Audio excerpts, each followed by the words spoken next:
வேலூர் மத்திய மாவட்டம் நடக்கும் சீவூர் ஊராட்சி சபை கூட்டத்தில் திமுக தலைவர் ஸ்டாலின் பங்கேற்று உரையாற்றி வருகிறார். நேரலை காட்சிகள்.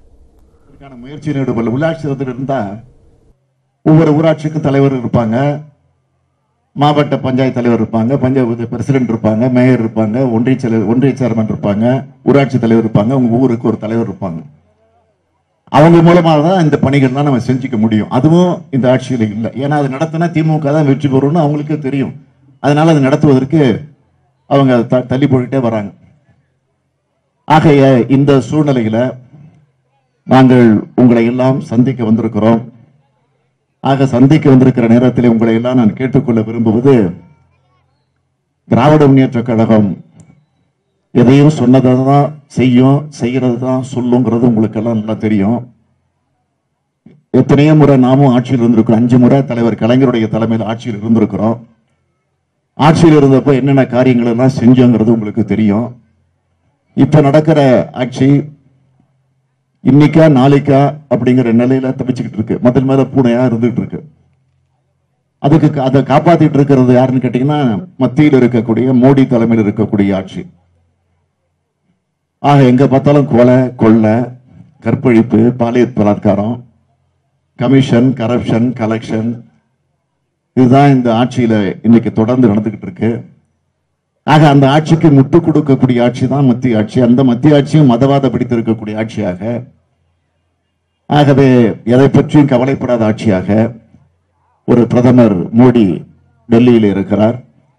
டெல்லியில் அவர் இருக்கிறதே கிடையாது. ஏன்னா வெளிநாடு சுற்றுறதா அவருடைய வேலையாக இருந்துகிட்டு இருக்கு. இப்ப தேர்தல் வந்த காரணத்தினால இப்ப தமிழ்நாட்டு பக்கம் நேற்றுக்கு முந்தானால வந்துட்டு போயிருக்காரு.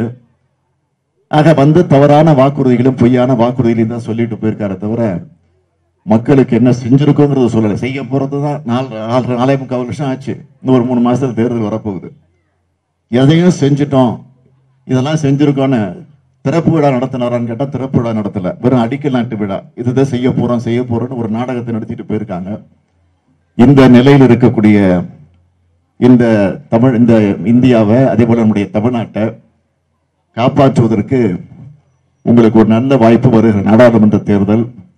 அதை நீங்க நல்ல பயன்படுத்திக்கணும் அப்படின்னு உங்களை எல்லாம் நான் அன்போடு கேட்டுக்கொண்டு, இங்க வந்திருக்கக்கூடிய உங்களுக்கு எல்லாம் மீண்டும் எங்களுடைய அழைப்பு ஏற்று வந்திருக்கக்கூடிய உங்களுக்கு எல்லாம் என்னுடைய வணக்கத்தை, நன்றிய, அதே நேரத்தில் மாவட்ட கழகத்தின் சார்பிலும் ஒன்றிய கழகத்தின் சார்பிலும் என் தலைமை கழகத்தின் சார்பிலும் உங்களை எல்லாம் வருக வருக வருக வருக என்று நான் மீண்டும் ஒரு முறை வரவேற்கிறேன்.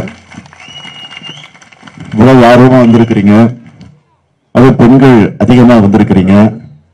வீட்டுல தொலைக்காட்சியில டிவியில என்னென்ன சீரியல் ஓடிக்கிட்டு இருக்கோ அதெல்லாம் விட்டுட்டு வந்திருக்கிறீங்க.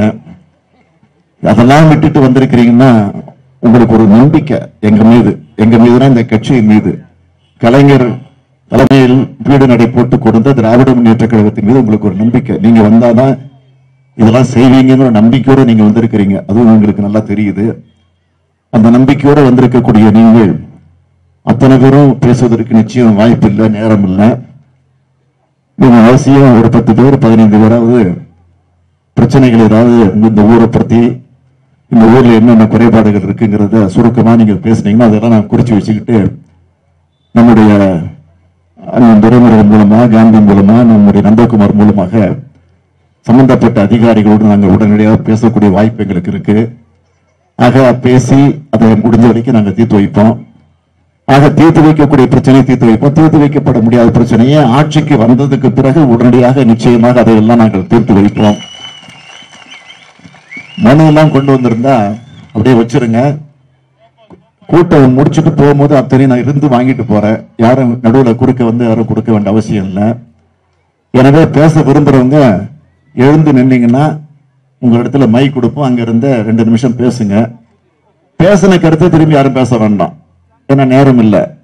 அது பேசினாலும் வேஸ்ட் தான். இப்ப குடிநீர் பிரச்சனை பத்தி பேசுறீங்கன்னா அடுத்து இன்னொருத்தர் வேற பிரச்சனை பேசுங்க. அதையே பற்றி பேசி நேரத்தை வீணடிக்க வேண்டாம் என்று உங்களை எல்லாம் அன்போடு கேட்டுக்கொண்டு, நீங்க உங்க குறைகளை சொன்னதுக்கு பிறகு பெண்கள் தான் அதிகம் பேசணும். கட்சிக்காரங்க யாரும் பேச வேண்டாம். கட்சி பொறுப்புல இருக்கக்கூடிய யாரும் பேச வேண்டாம். அதில் நம்ம தனியா பேசிக்கலாம்.